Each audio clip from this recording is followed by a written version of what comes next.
to introduce myself, and so I just looked on the internet and I found it. I found that Manchán is a travel writer and a playwright. He's a regular contributor to television and radio with RTE, TG Car and BBC among his credits. He lives in a self-built straw bale house in County Westmeath where he tends his oak forest. Goes on. I hate this C-U-N-T. With about 18 exclamation marks. The website was randomcunts.com. And unfortunately, there was a comment section. Good call, he's a really annoying tosser. I hate this knut. He was so angry he misspelt it. And he looks like the bastard son of Hugh Fernie Whittingstall. But then, no, this saintly figure called Smut017 comes along, and she goes, what's so wrong with Manchán Magan? Have you ever heard him on the radio? That's what. I read stuff he's written and quite like it. I love her. He wears sandals on TV. When I was traveling around Africa in a truck in the 90s before tourism got there, blah, blah, blah, yawns. He has an imaginary friend called Rabbit, who he claims is his higher spirit. I admit that bit's true, and that bit is a bit of maybe a random cunt. But my reaction to the rest of the stuff is that in our response lies our growth and our freedom, you know?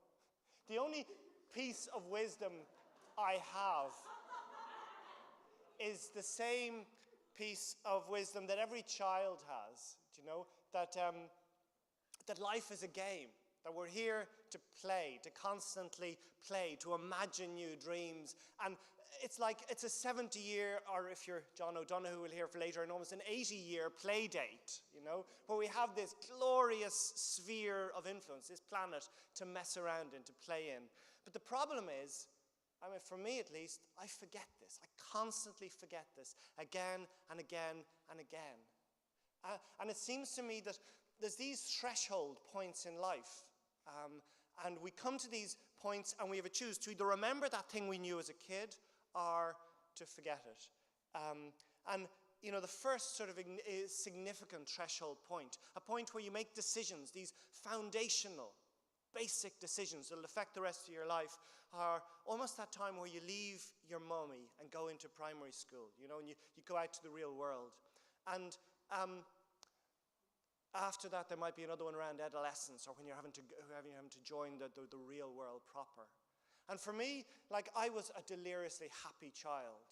And my preschool was a Montessori in Dublin. And I just played. I imagined, I dreamed with two others, with Samantha Power and another girl called Lucy Masterson. And we just played the entire time.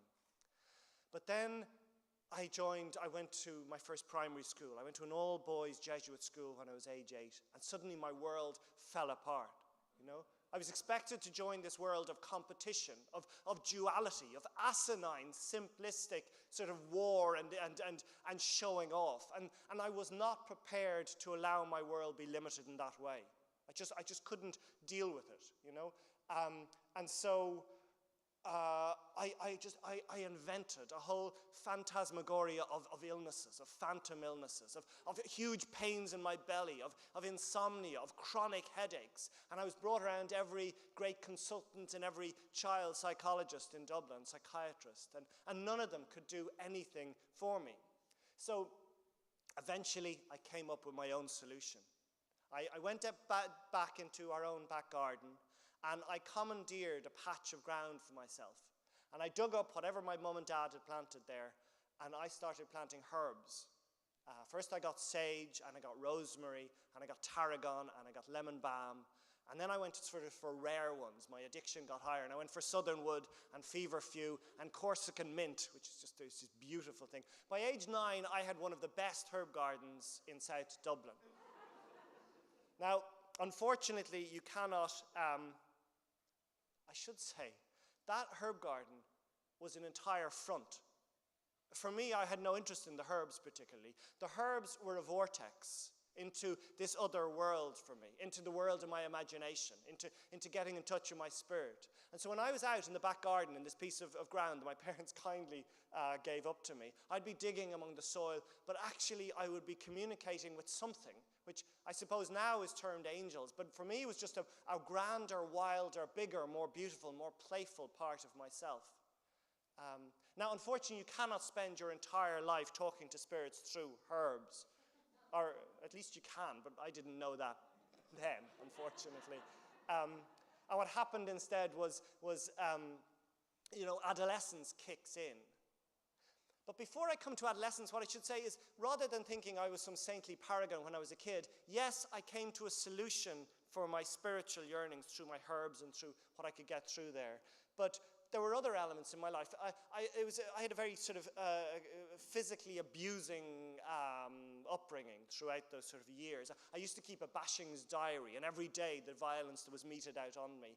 And if the theme was how in our response is our freedom and our growth, my response to these violence was not quite as mature as my response had been to the boys' school. I just meted out that same violence on others, younger and weaker than me, regularly, often, viciously. And I enjoyed the violence I wrought on those young people. Anyway, adolescence comes along, and suddenly, you're expected, the school, my parents' society expected me to go out into the big world. The Leaving Cert was coming up. I was going to be prepared to go out and form part of society. And the same horror inflicted me as it inflicted me when I first joined the boys' school at age 8. I was not prepared to go out and become a part of that society. Everyone was pressurizing me for that direction. And what happened, again, I didn't have the wisdom to imagine a new response, a better response for myself, so I just shut down. Severe depression overtook me, darkness, despair. And right through the ages of 17, 18, 19, I was gradually drowning. I just did not want to live the life that I was expected to live, and I couldn't imagine another. And so I was prepared to die rather than live that life, that limited, dead life. And death has always been an important influence for me, an important thing to have on the table. And I do not mean suicide. I mean just the body realizing, no, I don't want to go on living in an old way. I want to choose a new way. And so I had this choice. It was either death or come up with a new, or avoid this life. And I chose to avoid the life, and I went off to Africa. And that's why, yes, if random cunt says I spout on too much about Africa, it is because things happened to me there that I suddenly saw there is a new way of living.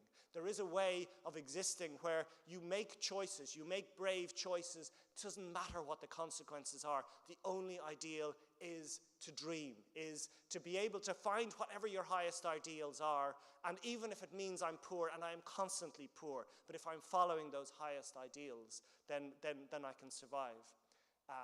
Thank you so much for giving me this time today.